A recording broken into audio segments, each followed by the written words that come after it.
Hey guys, rxlyaT or Taylor here, and today we're back with another global event tips and tricks video for the Division. Now, if you didn't know, the global event actually goes live tomorrow around midday. Of course, every global event has gone live on a Tuesday. To figure out what sort of time the global event is going to be activated in your time zone, make sure when you next log onto the Division, look in the bottom left hand corner and there'll be a countdown until the global event does go live. Right, so let's get into the details. What is this global event going to bring to the Division? This global event is called Ambush, and this one's all about movement, or lack of it, should I say. In this one, you're going to be as stationary as possible within it. This global event doesn't actually affect one faction, it actually affects multiple. The playlist this time round is going to feature Queen's Tunnel, Times Square, Broadway Emporium, Police Academy, and Dragon's Nest. And the modifiers you can apply on them are going to be as follows. So the global modifier that is always active is agents deal increased damage while stationary. Like I said, this one's all about staying as still as possible. The covert ambush modifier. So the previous modifier, as well as that, your health actually diminishes whilst moving. And finally, strategic ambush.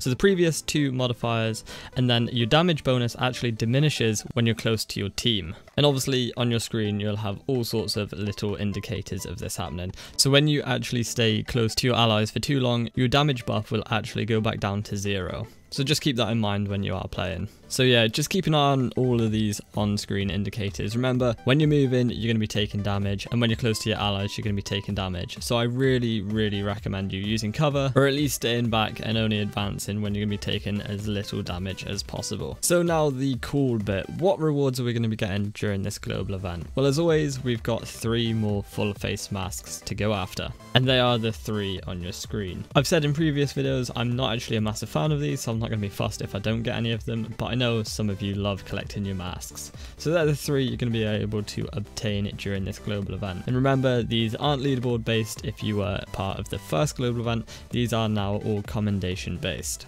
And of course, a global event is here to introduce classified gear sets. We've got 4 more classified gear sets coming in this global event. They are the following. We've got classified Alpha Bridge, classified Firecrest, classified Hunter's Faith, and finally classified Tactician's Authority. To get those classified gear sets, all you have to do is complete any PvE activity with some of the modifiers. Once you complete said PvE activity, you're going to get some global event tokens, and then you can go and spend these at the global event rewards vendor.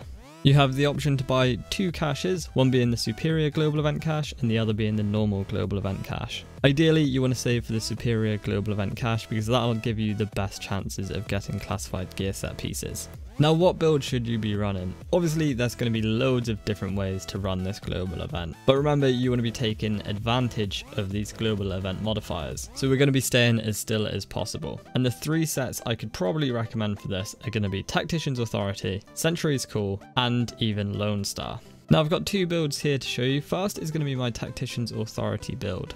Now, the reason I'm going to be running this is to be taking advantage of using my skills.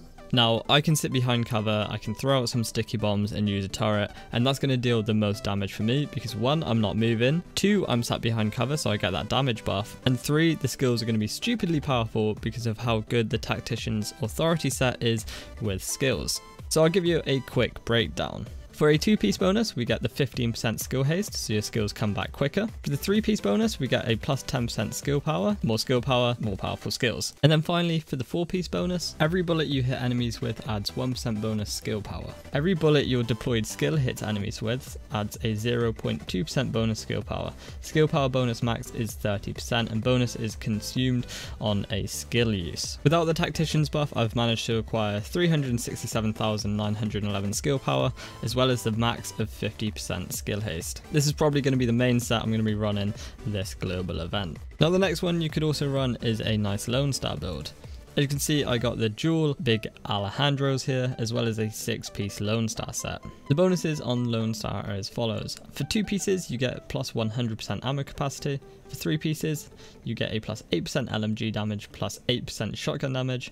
And for 4 pieces, when a weapon is holstered, it's instantly reloaded. The 5 and 6, though, are the more important ones. We get an extra 50% ammo capacity, as well as 12% LMG damage and 12% shotgun damage on the 5-piece. And then the 6-piece is when a weapon has 50% of its magazine remaining in combat, there is a 75% chance to receive a bonus that activates when the final bullet is fired from the current magazine. Once activated, the magazine is instantly refilled, weapon damage and fire rate is increased by 30%. The bonus is cancelled by reloading, swapping weapons, or exiting combat. And with this global event being based around behind cover and staying still, the big Alejandro is perfect. Its exotic talent is called Cover Shooter, and every bullet fired at an enemy from cover increases the weapon damage by 0.5% up to 50%. The bonus lasts for 10 seconds. Getting a kill with this weapon while in cover resets the duration, and the bonus damage is cancelled by reloading, swapping weapons, or exiting combat. So personally, either of these two builds are going to be perfect for this global event. And I can't stress enough